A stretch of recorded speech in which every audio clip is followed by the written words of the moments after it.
আমি ৫ সন্তানের মা। আমি অনেক খুব এক্সাইটেড, আমি অনেক খুশিতে আছি। ৫ বছর পর আমাদের বাচ্চা হয়েছে। আমরা অনেক, আমি আমার হাজব্যান্ড সবাই, আমাদের ফ্যামিলির সবাই খুশি। সবাই আমাদের জন্য দোয়া করবেন। আল্লাহ পাক আমাদের সন্তান দিতে, ওদের যে সুস্থ রাখুক, আমার যে সুস্থ রাখুক, এই দোয়া করবেন আপনারা। আজকে বরিশাল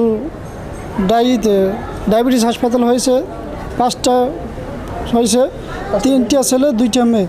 এই শুক্র আলহামদুলিল্লাহ, আমি খুশি আলহামদুলিল্লাহ। আপনারা সবাই তো আমার ছেলে সন্তানের জন্য দোয়া করবেন, এটি কামনা করি। আমার নাম ডাক্তার মোহাম্মদ আবু জাফর। আমি রেসিডেন্সিয়াল মেডিকেল অফিসার হিসেবে এখানে কর্মরত আছি। সকালে এমার্জেন্সি ভিত্তিতে ভর্তি হয়।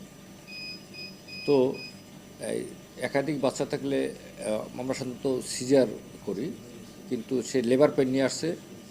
তো উনি 5টা বাচ্চা নর্মাল ডেলিভারি করেছে।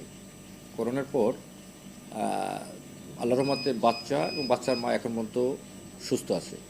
বাচ্চাগুলোর ওজন একটু কম হয়েছে, 1400-1500 এরকম। একটা বাচ্চা 1600 গ্রাম ওজন হয়েছে, এটা বিলো অ্যাভারেজ।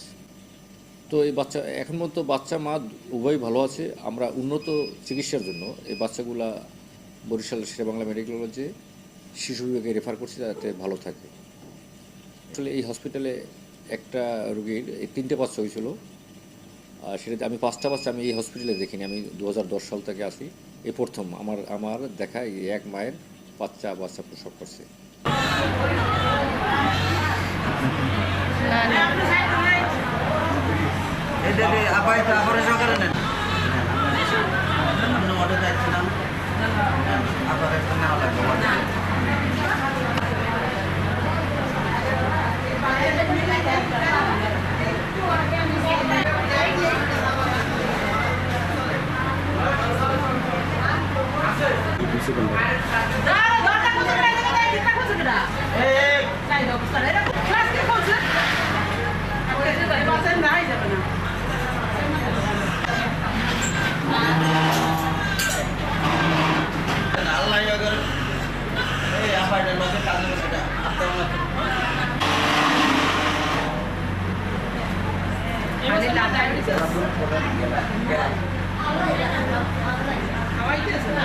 বাইরে বাচ্চারা থাকতে পারে না গরম।